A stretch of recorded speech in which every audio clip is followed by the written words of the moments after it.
Ok, Nigel Mansell.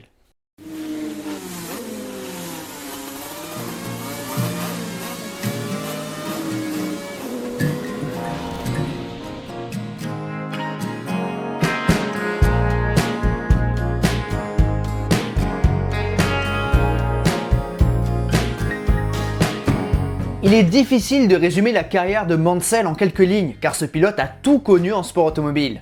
Cet homme au caractère bien particulier a eu une carrière complexe et très riche. Personnellement, c'est un pilote que j'ai appris à aimer avec le temps, au fil des années à vous raconter des histoires sur le sport automobile.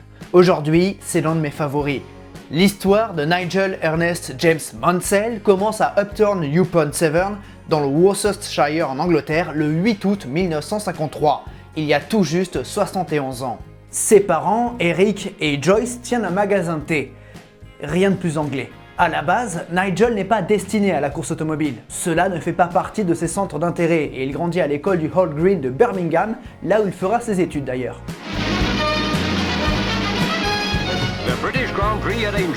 En réalité, tout change en 62 lorsqu'il assiste au Grand Prix de Grande-Bretagne à Aintree. Bruce McLaren, Graham Hill, John Surtees, Jack Brabham et bien sûr Jim Clark sont ses premières inspirations. Une bonne vitrine et un bon déclencheur pour ce jeune anglais qui observe, comme des milliers de personnes, le fermier écossais réaliser son tout premier grand chelem. Pole position, meilleur tour en course et victoire avec tous les tours menés. Après cela, Nigel veut devenir pilote. Dès l'année suivante, il débute en karting et se montre d'emblée très rapide. Tout en se finançant lui-même, Nigel grimpe les échelons pendant plus de 10 ans et accumule les victoires et les titres, au point d'être champion du monde de kart en 73. Désormais âgé de 22-23 ans, c'est en 1976 qu'il passe en monoplace. Évidemment en Formule Ford. Et toujours par ses propres moyens, parce qu'à côté, dans sa vie, Nigel est déjà bien établi. Marié en 75 à Rosanne, il est ingénieur électronique en aérospatial. Pas dégueu quand même. Malgré les difficultés et l'opposition de son père, sa première année en Formule Ford se passe bien. Nigel remporte 6 des 9 courses et passe à l'échelon supérieur. En 77, il dispute une quarantaine de courses et en remporte 33 ainsi que le titre national. Pas de doute, cet Anglais est bon.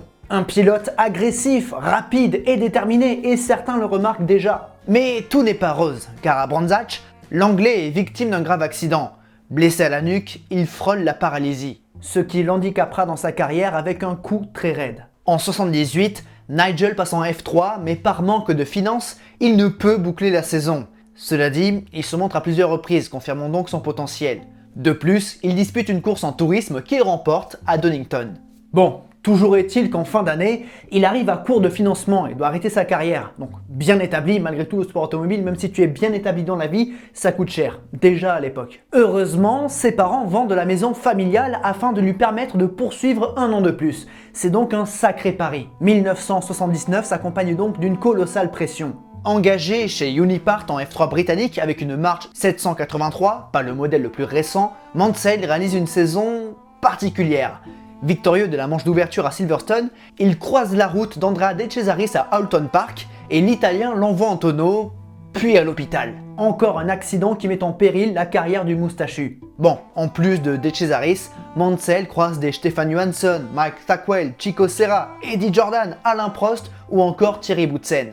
Malgré une saison compliquée par cet accident, Nigel tape dans l'œil d'un certain Colin Chapman, le patron de Lotus. Ce dernier l'invite au Castellet afin de tester rien de moins qu'une Formule 1. Opposé à De Angelis, Shiver ou Lammers, Nigel montre de bonnes qualités, mais l'Italien lui est préféré pour le baquet de titulaire. Mais Mansell obtient tout de même le poste de pilote essayeur. Il a donc un pied en F1.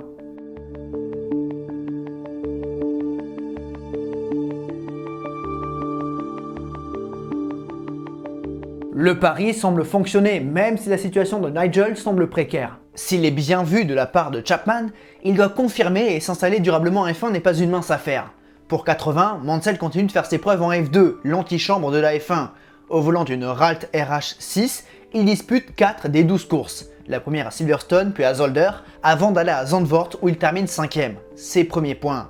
Et enfin, lors de la finale à Hockenheim, Nigel Mansell prend la 2ème position derrière Theo Fabi. Une bonne progression dans cette catégorie. En parallèle, il dispute quelques courses en F3 britannique sans parvenir à s'imposer. Mansell semble plafonner en petite formule, mais il a les faveurs de Chapman. Le brillant ingénieur est convaincu que le moustachu est la relève des Clark, Hill ou Stewart. Mansell effectue pas mal de roulage pour le Britannique au volant de la 81B et signe un contrat de titulaire pour 81. Et même mieux, Chapman lui trouve une place pour la fin de saison. Nigel devient pilote de Formule 1 à l'âge de 27 ans. 10 ans plus vieux que Verstappen à ses débuts. C'est une autre époque. Son premier Grand Prix a donc lieu en Autriche sur le rapide circuit de l'Österreichring. Malheureusement, la troisième voiture que pilote Mansell n'est pas la plus évoluée et il peine à se qualifier. En fait, il prend la voiture de De Angelis en équipier pour prendre la 24e et dernière place qualificative dans les tout derniers instants. Son début de course est bon et il remonte quelques positions avant de malheureusement abandonner au 40e tour sur souci moteur. Sa deuxième course à Zandvoort est meilleure et il prend la 16e place en qualif. Bon, en course, il sort de la piste. Nigel est encore brouillon, ce qui est normal au vu de sa faible expérience. Engagé à Monza, toujours avec une troisième voiture difficile, Nigel ne parvient pas à se qualifier. Bon, cette première approche était donc bien difficile. Il faut également rappeler qu'à cette époque, Lotus avait un petit peu de mal. Mais pour 1981, Chapman débarque avec une idée géniale. En 1981, les règlements techniques évoluent. Réduction de la largeur des voitures, interdiction des jupes aérodynamiques coulissantes et rehaussement de la garde au sol.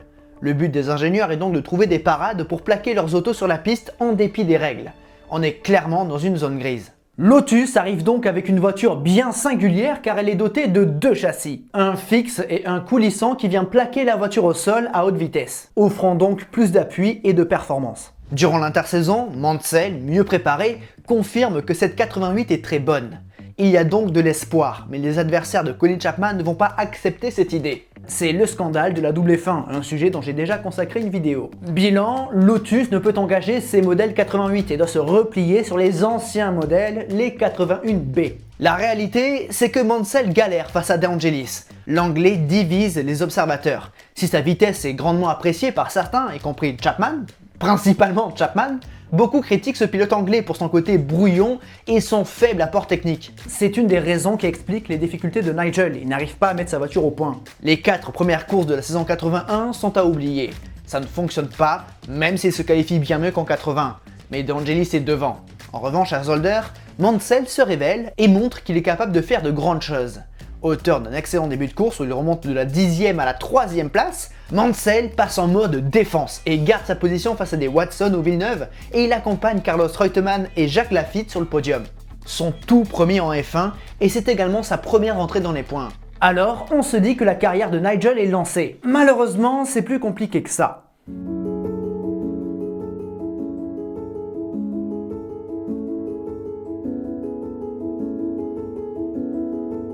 Bon, comment dire? Oui, Mansell est rapide, mais dans la réalité, Helio l'est davantage et le domine. Les deux hommes ont des qualités et des caractères bien différents et leur relation est un petit peu compliquée. De Angelis est naturellement à l'aise. Bien qu'il soit brutalement moins rapide que son équipier anglais, il est plus taillé pour la F1. L'Italien est plus complet et travaille mieux sur sa voiture, quand Nigel, lui, est plus brut. À Monaco, alors qu'il partait 3e, une touchette avec Reutemann le force à renoncer. Il se rattrape en Espagne avec la 6e position, synonyme d'un point, mais sa deuxième partie de championnat est difficile. Il enchaîne les mésaventures. Fuite d'essence en Allemagne, casse moteur en Autriche, problème électrique à Zandvoort ou accident au Canada sous la pluie après avoir réalisé 3 têtes à queue. Sa première saison complète est bien frustrante, surtout quand on sait de quoi il est capable quand toutes les conditions sont réunies. Comme à Las Vegas, où le moustachu achève sa saison par une honorable 4e place. 14e au championnat, 8 points contre 14 pour De Angelis, 8e. Bon, mettons ça sur le compte de l'apprentissage et regardons ce qu'il est capable de faire en 82. De toute façon, Colin Chapman croit encore en lui et il re-signe son pilote. Qu'a-t-il pu bien voir en Nigel? Parce que oui, quand on connaît la suite de l'histoire, quand on est en 2024, oui, Nigel était rapide, il va gagner plus de 30 victoires, devenir champion du monde. Oui, mais bon, à ce moment-là, il n'avait pas fait grand-chose encore, hein, et beaucoup doutaient de lui. Première course à oublier à Kyalami, et au Brésil, Nigel remonte de la 14e à la 5e place dans une course marquée par des conditions climatiques très lourdes.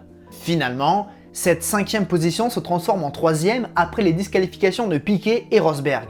Nigel ne retrouve les points qu'une seule fois avec la 4e position du Grand Prix de Monaco, au final très particulier. Et au Canada, 2 Grands Prix plus tard, il s'accroche avec Bruno Giacomelli et se brise le poignet. Mansell doit donc renoncer à Zandvoort et il est remplacé par Roberto Moreno. Il revient à Bronsach, mais il n'est pas totalement remis et il abandonne. Handicapé par des douleurs au poignet, Nigel galère et ne marque plus aucun point. A contrario, De Angelis réalise une saison magnifique et enlève même le Grand Prix d'Autriche pour quelques millièmes devant Rosberg. Une victoire inattendue pour Lotus. Quand on regarde la saison de Nigel, on voit à quel point c'est difficile. Des bourdes, du manque de performance et beaucoup de frustration. Difficile de croire qu'il deviendra ce qu'il deviendra, et à ce moment-là, comme on a dit, beaucoup doutent de lui, mais pas de Chapman. L'ingénieur britannique croit dur comme fer en son poulain, et les deux hommes s'entendent à merveille. Alors, quand celui-ci décède au crépuscule de la saison 82, Nigel est dévasté. Avec le décès de Colin Chapman, Lotus est maintenant dirigé par Peter Warr, et ce dernier ne porte pas Mansell dans son cœur, bien au contraire. Quand on regarde la première partie de saison du moustachu en 83, il y a de quoi s'inquiéter. Aucun point de marqué et des bourdes. Mais il y a de l'espoir, et cet espoir se nomme Turbo, ou Tubro pour les intimes. En effet, 1982, c'était la chasse aux moteurs suralimentés, et Chapman a d'ailleurs signé un partenariat avec Renault. Sauf que dans cette première partie de saison 83, il n'y en a qu'un pour Lotus et Peter Warr le confie à De Angelis. Ce qui fait naturellement râler Mansell, mais quand on voit les résultats sportifs, c'est plutôt logique. Alors on dit souvent que Nigel avait un caractère difficile, et ça, c'en est un exemple. Mais à partir de Silverstone, le moustachu obtient la mise à jour, et délaisse sa Lotus 82 à moteur Ford Cosworth pour la 94T. Et là, Nigel sauve sa carrière.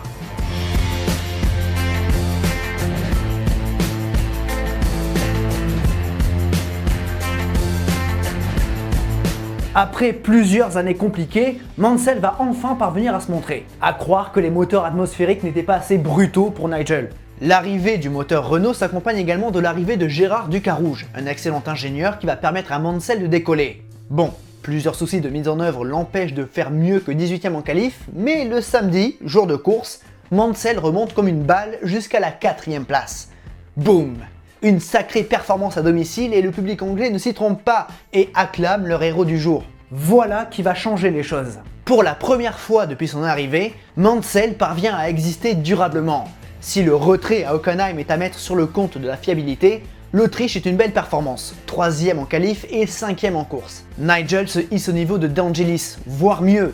Bon, ça reste Nigel et il nous fait une belle Mansellerie à Zandvoort avec un tête à queue à Tarzan. Dommage. Habituez-vous, hein. Curieusement, le Grand Prix d'Italie n'est pas terrible, mais à Brandzach, encore une fois devant son public, Mansell réalise son meilleur week-end de l'année. 3ème en qualif et 3ème en course. Il obtient son podium annuel et il est ovationné par le public, touché par la ténacité et l'agressivité de leurs compatriotes. Au championnat, Mansell termine avec 10 points contre 2 pour De Angelis. Et pourtant, Peter Warr ne veut pas le conserver. Étonnant quand on voit sa bonne saison avec la bonne voiture, mais le successeur de Chapman n'y croit pas. En réalité, Mansell est sauvé par le soutien de JPS qui exige un pilote anglais dans la Lotus. Warwick étant sous contrat avec Renault, Palmer devant encore prouver et Watson quittant simplement la F1, il ne reste plus que Mansell, et par défaut, il reste. Pas terrible comme position en interne, mais au moins il aura une bonne voiture.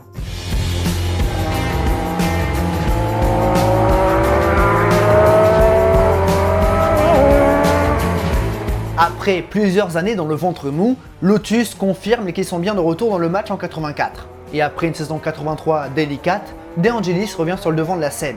Ainsi, on retrouve les deux pilotes noirs et or aux avant-postes. Du moins, au début des Grands Prix. Si la saison 84 est outrageusement dominée par les McLaren au moteur TAC Porsche et aux pneus Michelin, Lotus est juste derrière, mais Mansell peine à concrétiser ses excellentes qualifications et débuts de course. Sortie de piste au Brésil et à Imola, fiabilité récalcitrante en Belgique et à Kyalami, mais podium à Dijon, qui plus est quelques jours après le décès de sa mère. Ce qui montre au passage la force de caractère du désormais trentenaire. À Monaco, Nigel surprend tout le monde dans des conditions dantesques en prenant la tête à Prost et en creusant l'écart. Pour la première fois, on voit l'Anglais en potentiel vainqueur, mais Nigel commet encore une fois une Mansellerie. Dans la montée de Massenet, le Britannique perd le contrôle de sa Lotus et s'écrase dans le rail. Sa fougue lui fait perdre sa première victoire. Quelques Grands Prix plus tard, à Dallas, Mansell réalise sa première pole position et mène la première moitié du Grand Prix. Mais harcelé par Keke Rosberg, Nigel finit par céder avant de contre-attaquer de manière irréfléchie. Pas gâté par un mauvais arrêt, il perd une occasion de victoire mais s'illustre en toute fin de course quand sa voiture rend l'âme dans les derniers mètres. Après 2 heures d'effort sous un soleil de plomb, Moustache descend et pousse sa Lotus. Mais c'est trop et Nigel tombe dans les vapes sur un bitume brûlant. Une image forte. Bon, il faut tout de même rappeler que s'il est tombé en panne, c'est parce que le virage d'avant, il avait touché le mur, ce qui a fini sa boîte de vitesse. Mansell. Difficile d'être Peter Ward et Lotus avec un pilote aussi brouillon et frustrant. De plus, son agressivité envers Rosberg lui vaut une amende de 6 000 $ et une suspension avec sursis. À Zandvoort, Nigel remonte sur le podium avec une 3e place et en entrevoit un nouveau au Portugal lorsqu'il navigue à la 2e position en fin de course. Mais ses freins lâchent et il doit renoncer. Mansell accusera d'ailleurs Peter Ward de ne pas lui avoir donné la version qu'il quémandait depuis plusieurs courses. Fin d'une saison frustrante qui aurait dû, selon certains, voir l'anglais inscrire son nom au palmarès. Une saison qu'il termine seulement 10e au classement, loin de De Angelis, 3e. Et justement, c'en est trop pour Peter Ward qui recrute Senna pour 85 à la place de Nigel. Cela dit, Mansell a séduit un autre patron d'équipe. Malgré un caractère particulier et difficile, Frank Williams voit en Mansell un pilote rapide, teigneux et qui ne fait pas de politique. Un nouvel Alan Jones en somme, et il le recrute pour 85 aux côtés de Keke Rosberg. Justement, le Finlandais a un petit peu les boules de devoir accueillir ce crétin de Dallas dans son équipe. Il a la cote ce Nigel.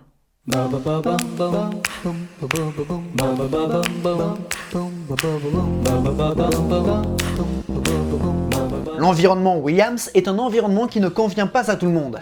L'inflexibilité de Frank et Patrick Head peut s'avérer difficile et rares sont les pilotes qui s'y adaptent. Alan Jones fut l'un des rares, tout comme le rugueux Rosberg, et Nigel va particulièrement bien répondre. Avant le lancement de la saison, les journalistes s'enflamment de la collaboration entre Mansell et Rosberg. Spoiler, ça ira. Pour cette nouvelle saison, Honda a fiabilisé son moteur turbo et la FW10 est prometteuse.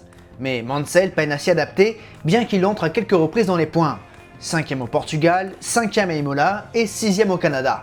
Grand Prix qui voit un petit changement sur la carrosserie de Nigel. En effet, son numéro 5 passe du blanc au rouge. C'est la naissance du Red 5 que Nigel va rendre populaire au fil des années. A l'époque, les pilotes ne choisissaient pas leur numéro, mais ce dernier va l'accompagner pendant plusieurs années.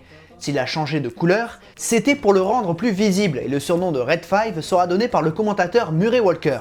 Le début d'une histoire. À partir de la mi-saison, Rosberg commence à engranger de gros points quand Nigel peine toujours avec sa voiture. À Détroit, Moustache est victime d'un gros accident en frappant de face le mur de béton. Nigel est sonné, mais ça ne s'arrête pas là. Au Grand Prix suivant en France, durant les essais, son pneu éclate à plus de 300 km/h à Signes et l'envoie dans le rail. Dans le choc, une roue vient percuter son casque. Mansell est inconscient et est évacué vers un hôpital à Marseille. Heureusement, plus de peur que de mal.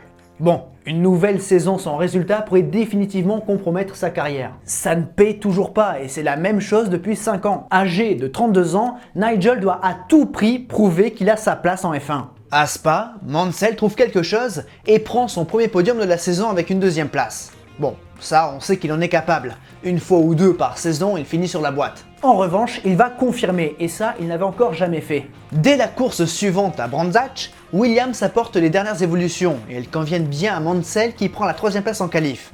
En course, alors que tout le monde observe Prost en passe de devenir enfin champion du monde, Nigel lui vole la vedette en prenant la tête à Senna au 9e tour. Et ça tient.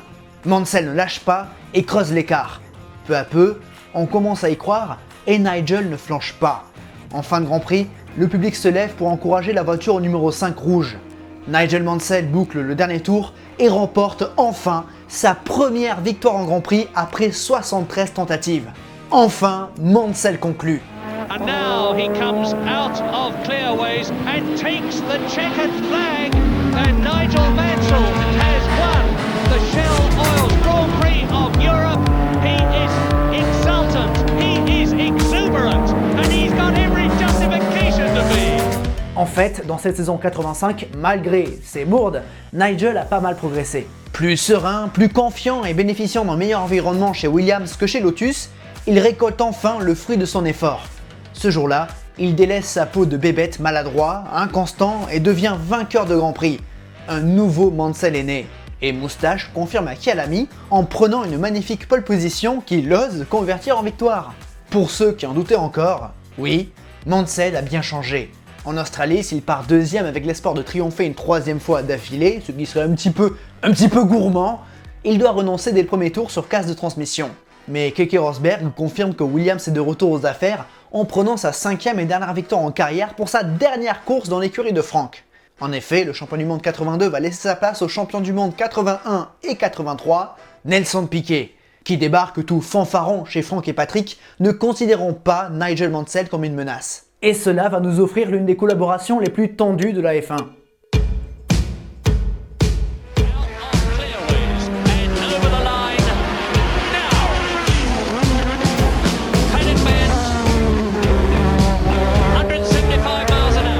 Ils étaient peu nombreux ceux qui pensaient que Nigel se battrait pour le titre en 86. Et c'est vrai que si ces 2 victoires ont matérialisé une forme de progression, il est difficile d'oublier ces 4 saisons décevantes chez Lotus. Et pourtant, Mansell va briller en 86. Nelson Piquet contre Nigel Mansell. C'est une sérieuse opposition. Du point de vue du caractère, Nelson est un blagueur, pas toujours des plus fins, certes, qui ne manque pas de se payer la tête de Mansell sitôt qu'il en a l'occasion. Et il s'en crée des occasions. De l'autre, on a Nigel Mansell, plus britannique, moustachu avec son béret au train de vie bien plus calme, celui qui vit depuis plusieurs années maintenant sur l'île de Man et marié depuis plus de 10 ans à Rosanne et qui a un hobby de prédilection, le golf. En piste, les deux sont bourrés de talent mais ne jouent pas sur les mêmes qualités. Pour faire simple, et vous ne serez pas surpris, Mansell est un attaquant, plus rapide que Nelson, mais le Brésilien est plus constant, plus régulier et doté d'un meilleur bagage technique. Et leur collaboration démarre par une dispute. Piquet se voit attribuer non pas Patrick Head comme ingénieur, donc le directeur technique, mais le second, Frank Derny. Head avec Mansell et Derny avec Piquet. Voilà qui fait couler beaucoup d'encre, sachant que le palmarès du Brésilien est bien plus étoffé. Cette saison 86 débute en l'absence de Frank Williams, victime de son terrible accident sur les routes du Var qui bouleverse sa vie. À Jacarepaguá, c'est le Carioca qui s'impose à domicile pendant que Mansell, trop gourmand, abandonne le départ. Et renforce la crédibilité de Piquet. Le Red 5 lance sa saison en Espagne. Très soutenu en interne, Nigel ne perd pas confiance même s'il échoue à 14 millième d'Ayrton Senna. Saint-Marin et Monaco voient Prost prendre les devants avant que Mansell ne réagisse. Brillante victoire à Spa, suivie d'un nouveau succès à Montréal. L'Anglais prouve qu'il faudra compter sur lui. À Détroit, il marque des points tandis que Piquet abandonne et en France, il s'impose avec facilité avant son Grand Prix à domicile à Brands Hatch. Ce jour-là, les deux Williams illuminent la piste avec une lutte à couteau tiré. Si au début de course, Piquet menait des bas, Mansell inverse la tendance à partir des premiers arrêts, où les deux hommes se retrouvent côte à côte. Les deux sont habiles, et le Brésilien finit par céder. Mansell s'impose une nouvelle fois, sa 6e victoire en Formule 1, et il prend les commandes du championnat à Prost. Mais Piquet l'accuse d'avoir utilisé davantage de puissance turbo en dépit des consignes d'équipe. Le Brésilien accuse également son équipier d'avoir reçu l'aval de Patrick Head. Donc un complot. Il faut dire aussi que ce jour-là, Mansell pilotait le mulet destiné au Carioca et répond aux accusations de son équipier en le remerciant d'avoir bien réglé la voiture. Mansell a du répondant aussi, et leur rivalité passe dans une autre ligue. Et ça va jouer des tours à Williams et à ses pilotes. Les FW11 sont plus rapides, mais à force de se prendre mutuellement des points, ils permettent à Prost et McLaren de rester dans la lutte au titre. À Estoril, Mansell prend une 5e victoire dans cette saison et retrouve un petit peu de peps après une série de courses où Piquet lui était supérieur. En Australie, ils sont 3 à prétendre au titre mondial et Nigel arrive en tête du classement. Moustache avait pourtant une balle de match au Mexique, avant-dernier rendez-vous de la saison, mais une violente tourista suivie d'une course difficile ne l'ont pas aidé. Mais à Adélaïde, ça va mieux et Mansell part de la pole position. Sauf que ce jour-là, Williams souffre avec ses pneus et tombe dans le piège de McLaren qui envoie Rosberg au charbon, forçant Mansell à augmenter le rythme et à taper davantage dans sa gomme. Bien que ce dimanche soit plus difficile que prévu, il est toujours le favori pour le titre, mais au 64e tour, tout bascule. And look at that! Out that and colossally, that's Mansell! That is Nigel Mansell! C'est Mansell, le pauvre, qui arrive à... Va-t-il arriver à maîtriser sa voiture? Non, non, il sort de la route, ça y est, il est en échappatoire. Oh là là là là, quelle malchance. C'est fini. Piquet passe au stand et Prost s'impose au terme d'un dénouement complètement dingue. Il le touchait du doigt, il l'avait, mais non. Le titre mondial revient en français. Terrible déception pour Nigel Mansell. Malgré tout, il se montre bon joueur et félicite Prost pour son titre et se montre désolé de l'échec de Piquet qui, lui, ne manque pas d'enfoncer son équipier. Mais les pitreries de Nelson envers le moustachu font de moins en moins sourire car en cette saison 86, l'Anglais a changé de statut. Elle semble loin cette période compliquée avec Lotus.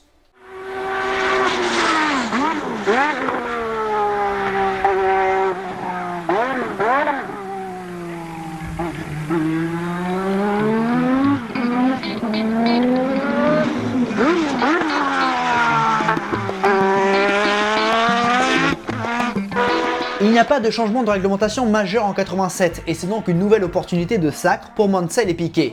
Cette année-là, Prost et Senna ne tiendront pas aussi longtemps et seuls les deux pilotes Williams se disputeront la couronne. Les querelles en interne se poursuivent et Nelson continue de dire que l'équipe favorise Mansell. Ce dernier débute mal la saison d'ailleurs, avec 3 abandons en 4 courses qui viennent gâcher la belle victoire d'Imola. Il recevra même bon nombre de critiques pour son accrochage avec Senna à Spa, toujours un petit peu brouillon. Pourtant, en qualif, il enchaîne les pole positions et se ressaisit enfin au Castellet. Il s'impose devant Piquet et lance enfin sa saison. Mais ce Brésilien est bon et à Silverstone, Piquet part en pole position. L'ambiance en interne est très pesante entre les deux pilotes et cela agace toute l'équipe Williams ainsi que Honda. Pourtant, ce jour-là, les deux hommes nous offrent une somptueuse lutte. Galvanisé par son public, Mansell chasse pendant plus de 60 tours son encombrant équipier avant de tenter sa chance à Stowe. À gauche, puis à droite, Mansell plonge à l'intérieur et prend les commandes de l'épreuve sous les cris du public britannique. Une manœuvre pleine d'autorité qui permet à Mansell de prendre sa 10e victoire en carrière et d'affirmer pleinement ses ambitions. Malheureusement, 2 abandons coup sur coup le ralentissent, mais Mansell parvient à s'imposer en Autriche, en Espagne et au Mexique. Dû à son mauvais début de saison, Nigel a dû courir après les points et derrière ses adversaires durant toute l'année. Et lorsqu'il arrive à Suzuka, il existe encore une chance de titre, mais elle est mince. Et ouais, il compte 12 points de retard. Et on est à l'époque où la victoire ne rapporte que 9 points. Et le suspense est vite tué, car durant les essais, dans le rapide secteur 1, Mansell perd le contrôle de sa Williams et s'écrase violemment dans les pneus. Le choc est terrible et Nigel est sonné. L'Anglais ne sort pas de son habitacle et grimace de douleur. La session est interrompue et les équipes médicales prennent en charge le pilote Williams dont on connaît la faiblesse au cou par ses accidents en 77 et 79. Sérieusement touché, Nigel doit renoncer et Piquet devient aussitôt champion du monde. La mort dans l'âme, après un deuxième échec dans sa lutte au titre mondial, la saison 87 de Mansell s'arrête. Et il devra attendre pour à nouveau jouer le championnat.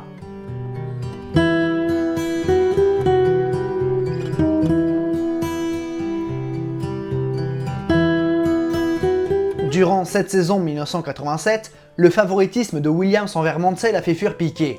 De plus, l'écurie de Frank s'est faite voler les moteurs Honda par McLaren et il n'y a pas de solution équivalente.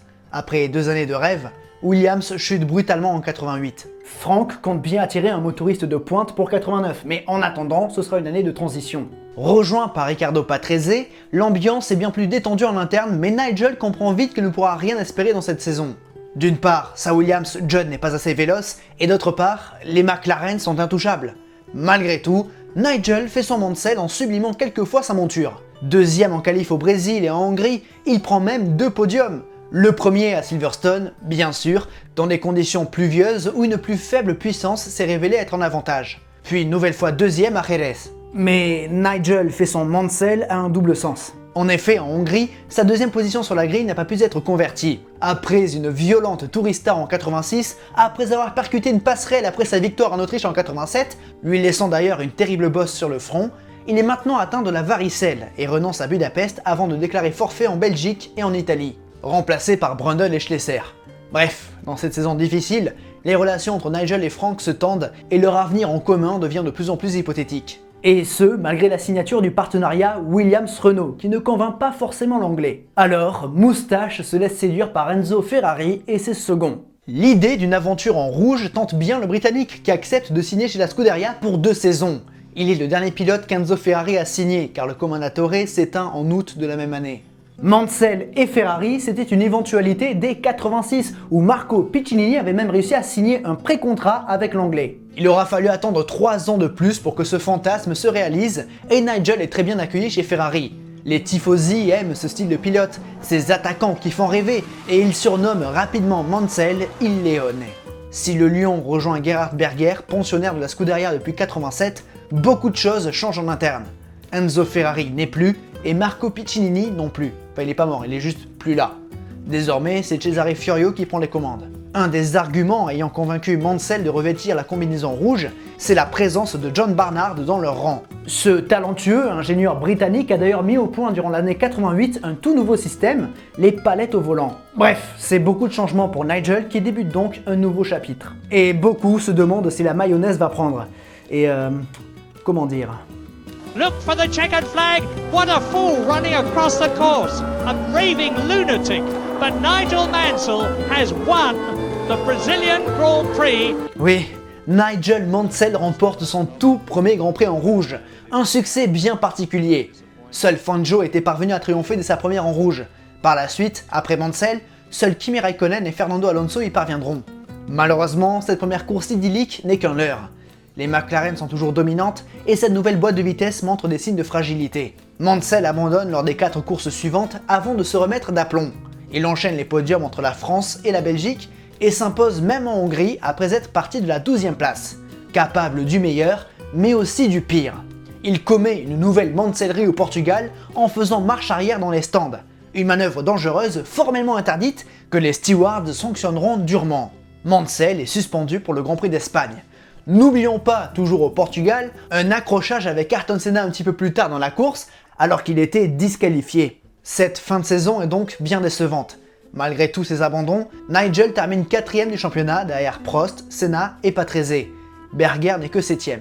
Avantage aux Britanniques, mais 1990 s'annonce plus compliqué parce qu'Alain Prost le rejoint. On le sait, Mansell c'est un caractère difficile et Prost aussi, alors les médias s'enflamment. Le truc, c'est qu'il n'y a pas match. Alain est bien plus complet que Nigel et fait beaucoup plus d'efforts pour s'intégrer.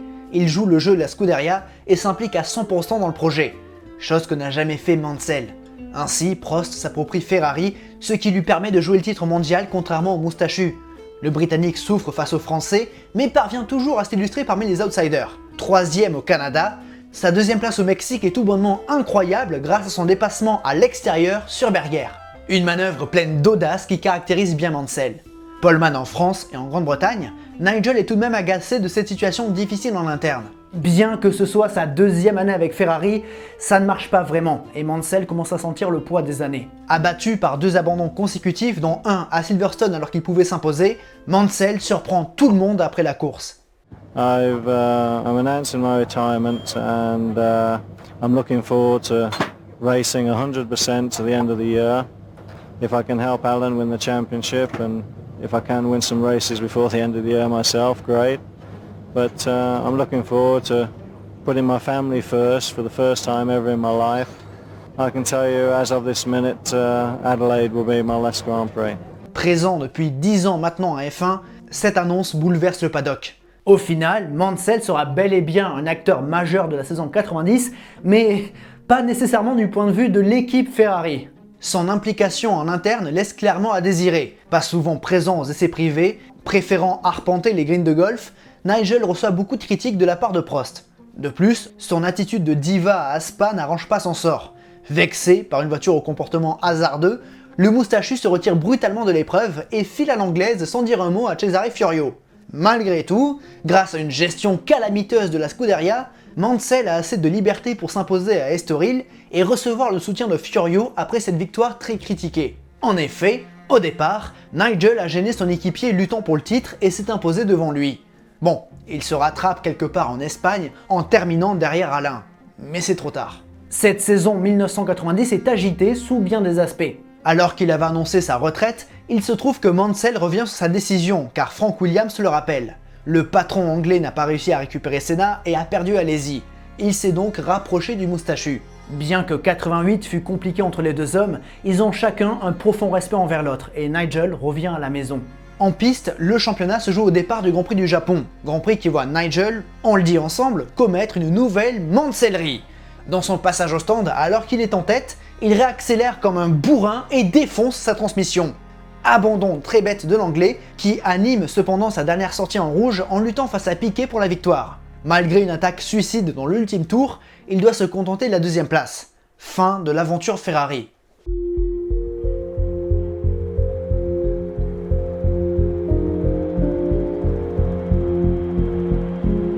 Faisons un point. Quand Nigel Mansell quitte Ferrari pour revenir chez Williams, il en est à 149 Grands Prix, 2 titres de vice-champion du monde en 86 et 87, ainsi que 16 victoires. Ce qui veut dire que le Britannique a égalé le record de Stirling Moss en étant le pilote le plus victorieux sans jamais être titré. Peu flatteur. En revanche, chez Williams, Mansell retrouve un environnement qui lui convient davantage. Il retrouve Frank et Patrick Head et parmi les ingénieurs les plus talentueux de l'équipe, il y a Paddy Lowe ou Adrian Newey. Équipe de choc, et à ses côtés, c'est Riccardo Patrese. De plus, 1990 a démontré que l'association Williams-Renault commence à devenir une menace, et c'est donc le retour du Red 5 à partir de la mi-saison. Ouais, comme d'habitude, le début de saison de Nigel est à oublier. Pour le moment, c'est Senna et McLaren qui dominent. Ses premiers points viennent à Monaco où il termine à la 2e position avant une nouvelle Mansellerie au Canada. Largement en tête et en passe de remporter sa première victoire de la saison, Nigel boucle son dernier tour et salue la foule.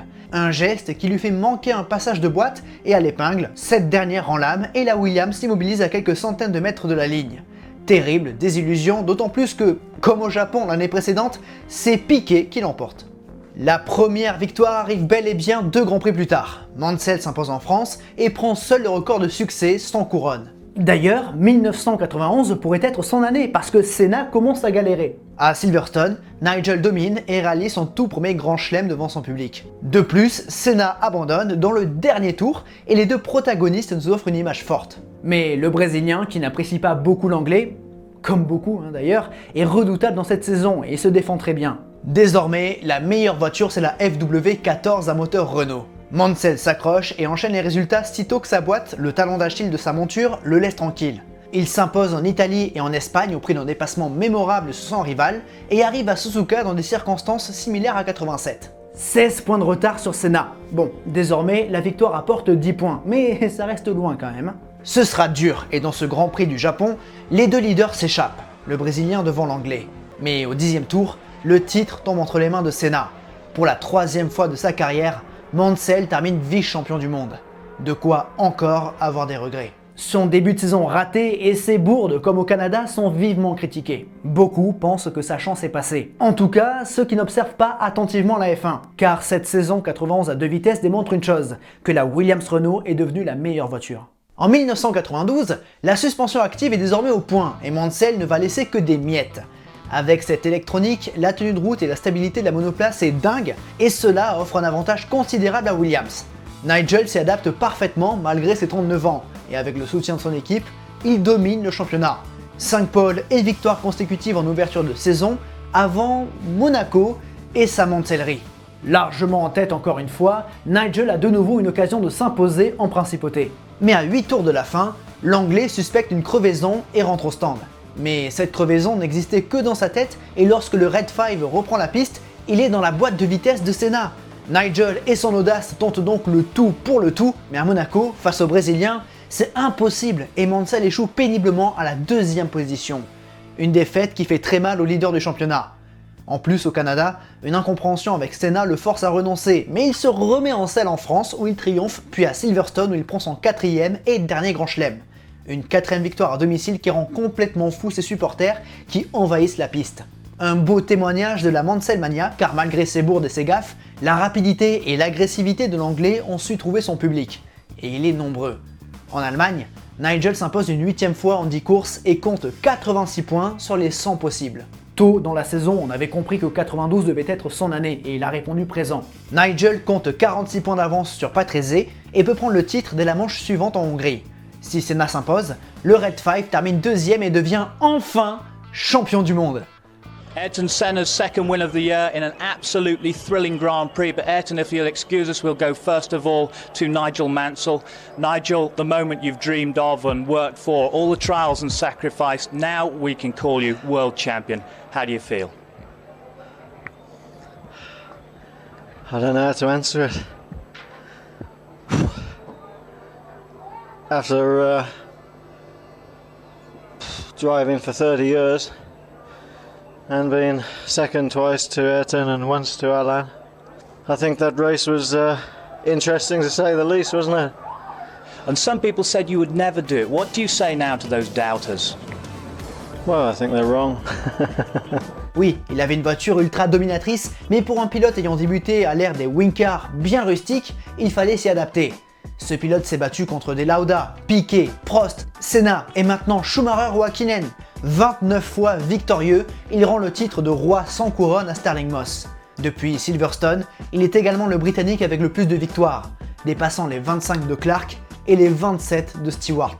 Seul Lewis Hamilton fera mieux. Sur le podium, Mansell se retrouve aux côtés de Senna.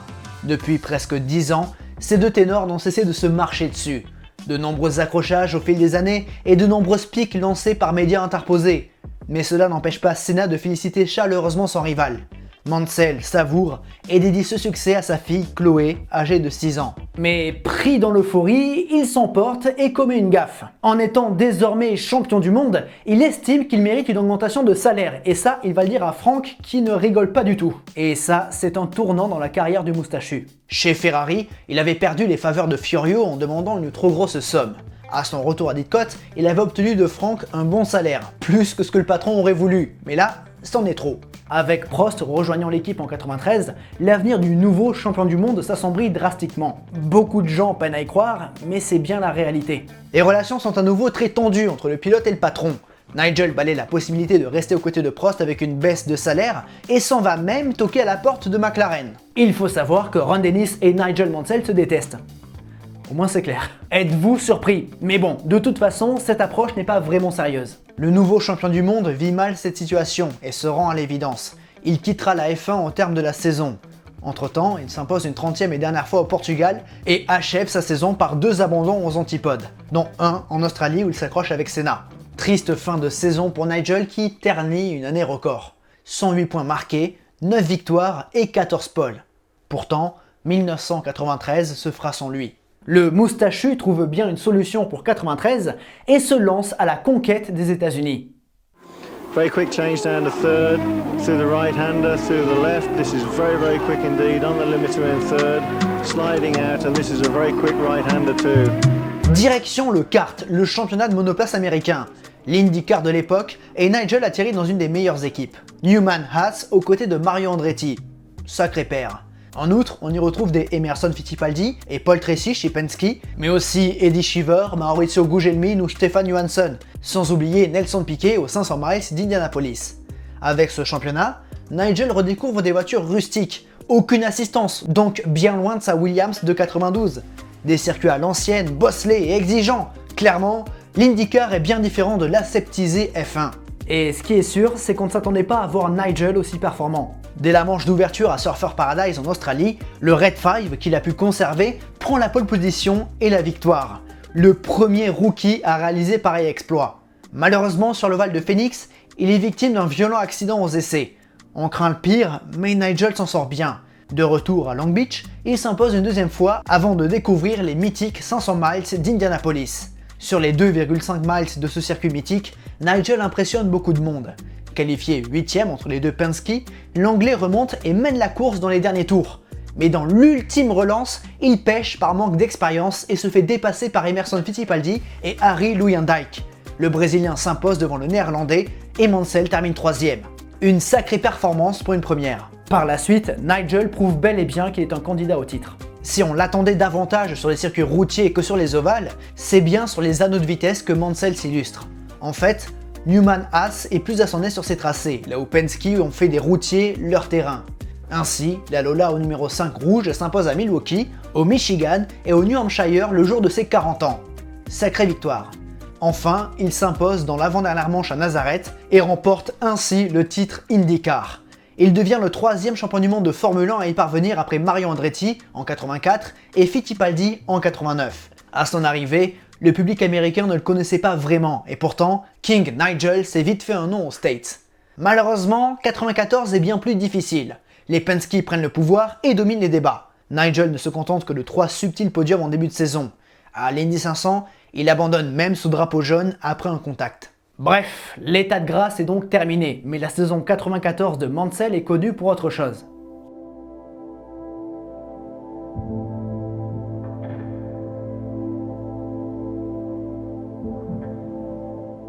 « 1994 est bien triste en F1. Prost n'est plus là et surtout, 2 pilotes ont perdu la vie à Imola. Roland Ratzenberger et Ayrton Senna. La disparition du Brésilien laisse un grand vide et marque à jamais la F1. Well, I mean, Ayrton was, the supreme at, what he wanted to be, what I want to be, what any race car driver wants to be.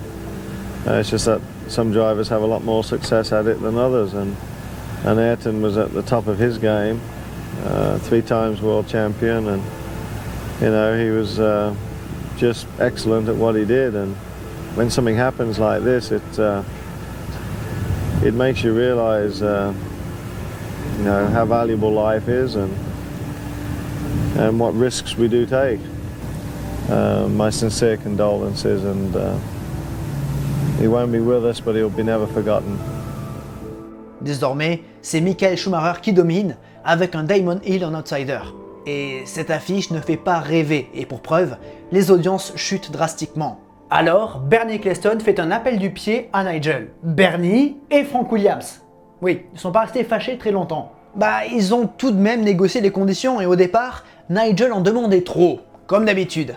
En fait, c'est son épouse Rosanne qui l'a un petit peu persuadé d'accepter l'offre. En effet, David Coulthard manque d'expérience pour combler le baquet de Senna, tâche difficile, et épauler Damon Hill, ne vivant que sa deuxième saison complète. Sauf que Carl Haas n'est pas d'accord pour abandonner son pilote comme ça en cours de saison, alors il l'oblige à terminer l'IndyCar avant de repartir en F1. Donc, Mansell revient pour le Grand Prix de France avant de retraverser l'Atlantique. Retour au bercail pour Nigel la semaine précédant l'événement de Manicourt. Il retrouve son ancienne équipe. Si ces retrouvailles sont chaleureuses avec les ingés et les mécanos, ça l'est moins avec Frank et Patrick, mais tous trois acceptent d'aller de l'avant. Pour les essais privés à Brands Hatch, le public répond présent et les médias également. Le vieux lion est de retour et n'a pas perdu de sa popularité à 41 ans. Bon, il se trouve qu'il a pris un petit peu d'embonpoint et Williams doit faire quelques ajustements. Et en arrivant le week-end dans la Nièvre, Mansell accapare toute l'attention. Désormais, le Red 2 se réhabitue bien à CF1 qui en 2 saisons ont pas mal évolué. En qualification, Damon prend la pole position et Nigel le suit. Une belle performance qui démontre qu'il n'a rien perdu. Bon, Schumacher prend les commandes rapidement et Mansell joue le podium avant que son hydraulique le lâche au 46e tour. Retour donc aux États-Unis pour finir l'aventure avec Carl Haas. En attendant, Coulthard garde sa place et une fois son histoire en kart achevée, Nigel revient chez Williams pour les 3 derniers Grands Prix. Cette fois-ci, la donne a changé. Damon a réussi à recoller à l'allemand et le titre est plus que jamais possible. La mission de Mansell est donc simple, aider Damon à remporter le titre. Mais la situation est différente, Coulthard a su se mettre dedans et il n'y a donc plus trop d'espoir pour 95, ni d'engouement particulier bien qu'il reste toujours populaire auprès des fans. À Jerez, sa course est compliquée dans le peloton et il part même en tête à queue. Grand Prix à oublier donc, mais heureusement, Hill l'emporte. Le fils de Graham fait de même au Japon dans des conditions dantesques et revient à un petit point du pilote Benetton. Dans cette course, Nigel termine à une honorable 4ème place derrière les 2 leaders et Alesi. D'ailleurs, lui et le français nous ont fait rêver avec une splendide bataille pendant 40 tours.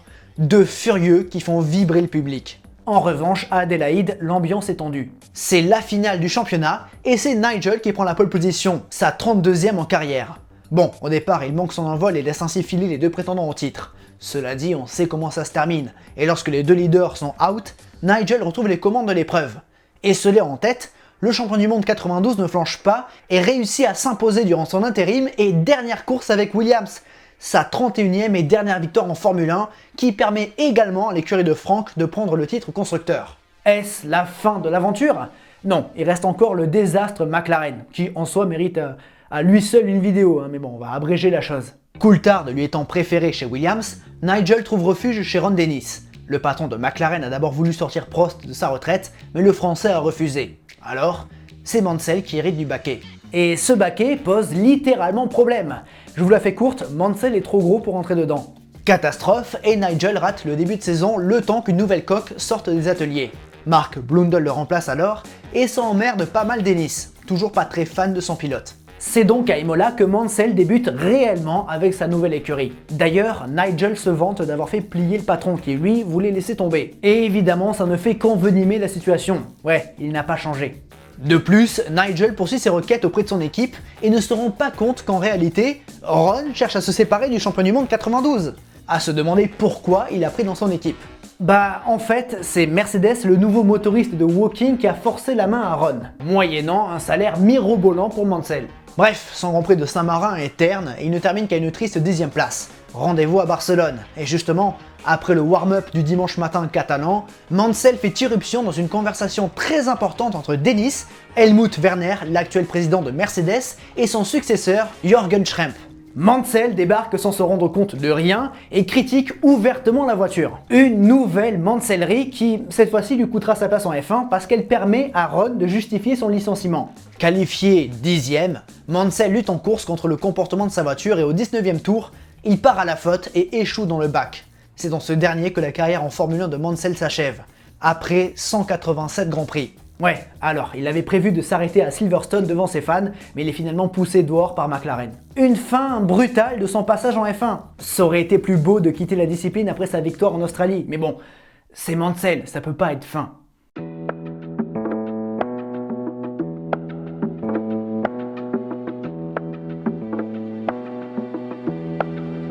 Alors, comment parler de la carrière de Mansell après la F1? C'est difficile parce qu'il a touché à beaucoup de choses. Fin 1996, il obtient un test privé à Barcelone avec Jordan et Nigel réalise de très bons chronos. Preuve qu'il est encore dans le coup.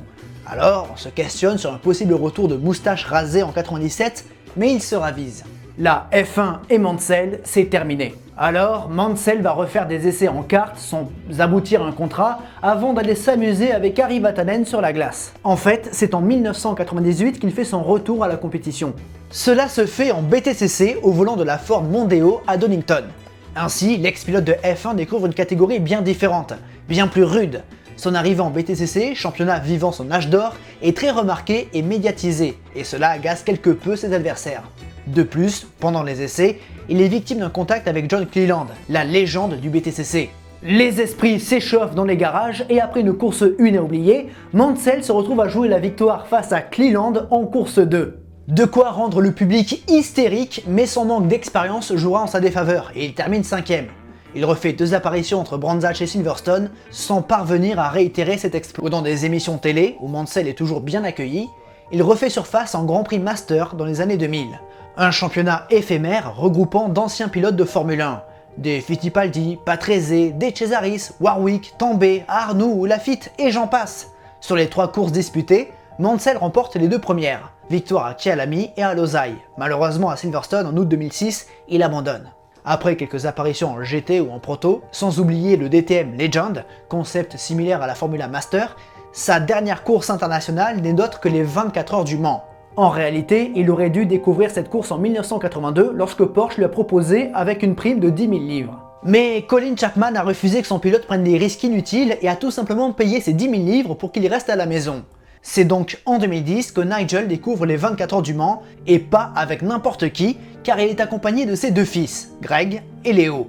Au volant de la Ginetta Zytek, évidemment numéro 5 rouge, l'expérience tourne court. L'Anglais prend le départ, mais au 5e tour, dans la ligne droite entre Mulsanne et Indianapolis, le pilote de 56 ans est victime d'une crevaison qui l'envoie dans le rail. Ses problèmes de dos et de cou ne lui ont jamais facilité la vie et à cet instant, Mansell est coincé dans l'auto. Blessé, il est évacué par ambulance et mettra plusieurs jours à s'en remettre. Jamais trop loin des circuits et de la Formule 1, la présence de Mansell est toujours saluée. Car si le pilote a toujours divisé par son caractère spécial et difficile avec lequel beaucoup de pilotes et patrons d'équipe ont eu du mal, par ses nombreuses gaffes et manselleries, Monaco 84 et 92, Dallas 84, Portugal 89, Japon 90 ou Canada 91 et j'en ai oublié, Nigel Mansell était surtout un attaquant et un pilote diablement rapide. Loin d'être le plus complet, il est tout de même parvenu à battre quelques-uns des plus grands pilotes de l'histoire. Luttant contre des Niki Lauda, Nelson Piquet, Alain Prost, Ayrton Senna, Michael Schumacher, Damon Hill ou Mika Hakkinen. Rares ont été les pilotes qui avec autant de concurrence ont été capables de rester au sommet aussi longtemps, même si son ascension a mis plus de temps que prévu. Mansell, c'est un personnage complexe, qui divise et qui rassemble. Une moustache légendaire pour qui un titre de champion du monde n'est que justice. Encore aujourd'hui, avec ses 31 victoires, il est dans le top 10 des pilotes les plus victorieux de la discipline, à seulement 10 longueurs d'Ayrton Senna, à la 8e place derrière Alonso et devant Stewart et Clark.